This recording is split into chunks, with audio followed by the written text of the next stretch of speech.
ایک سوال پوچھا گیا کہ کیا زکوٰۃ کے پیسوں سے آپ کسی غریب کو یا حقدار کو مکان بنا کر دے سکتے ہیں؟ تو اس کا جواب یہ ہے کہ جی ہاں، آپ زکوٰۃ کے پیسوں سے حقدار کو مکان بنا کر دے سکتے ہیں۔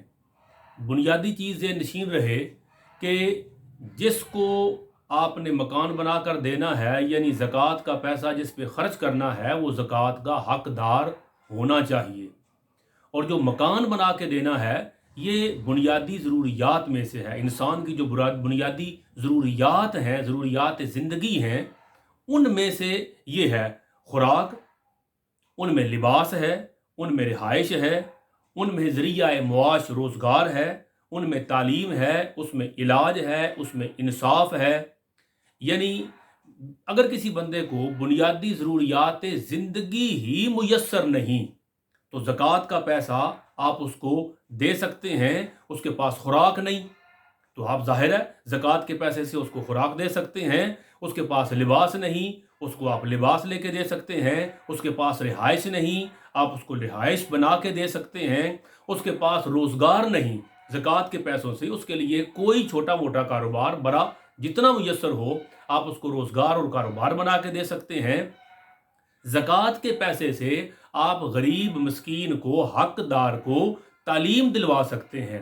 زکوٰۃ کے پیسے سے آپ کسی حقدار کا، مریض کا علاج کروا سکتے ہیں، اور زکوٰۃ کے پیسے سے آپ کسی حقدار کو انصاف دلا سکتے ہیں، اور انصاف دلانے کے لیے زکوٰۃ کا پیسہ خرچ کر سکتے ہیں۔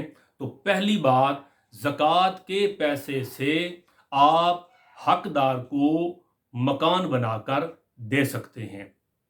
دوسری بات، فتاوی عالمگیری کے اندر یہ موجود ہے کہ زکوٰۃ، صدقات، خیرات، فطرانہ، عشر، یہ جو انفاق فی سبیل اللہ ہے، اللہ کے راستے میں خرچ کرنا ہے، اس کے لیے جو سب سے بیسٹ مصارف ہیں، یعنی جہاں پیسہ خرچ کیا جائے، وہ سب سے پہلا جو مصرف ہے وہ ہے رشتہ دار۔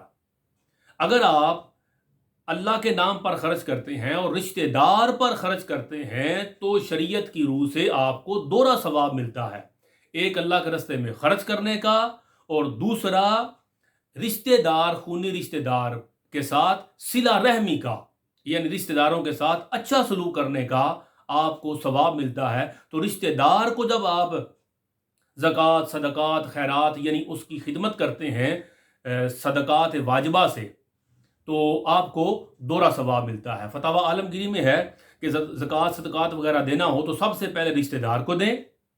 اگر رشتہ داروں میں کوئی حقدار نہیں ملتا تو پھر آپ ہمسایوں کو دیں۔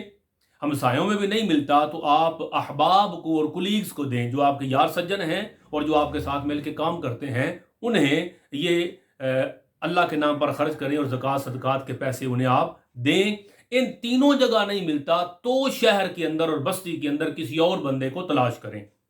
تو پہلی بات، آپ حقدار کو مکان بنا کر دے سکتے ہیں زکوٰۃ کے پیسوں سے۔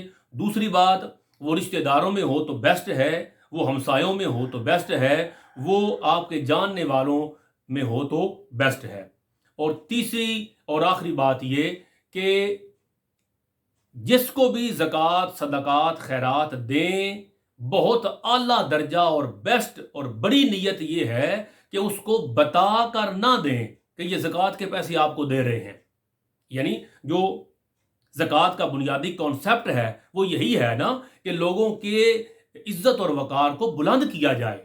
ایک محروم آدمی ہے، وہ خوراک سے محروم ہے، لباس سے محروم ہے، رہائش سے محروم ہے، روزگار سے محروم ہے، تعلیم، علاج یا انصاف سے محروم ہے، ایک محروم آدمی ہے، تو اس کی محرومی دور کی جائے اور اس کی عزت اور وقار کا خیال رکھا جائے۔ تو جب آپ زکوٰۃ، صدقات، خیرات کسی کو دیں، اسے بتا کر نہ دیں، نیت زکوٰۃ کی کر لیں اور اسے گفٹ تحفہ کر کے دے دیں، ان اللہ انشاءاللہ زیادہ ثواب ملے گا۔ اللہم صلی علی محمد وآلہ وعطرتہ بعدد کل معلوم اللہ۔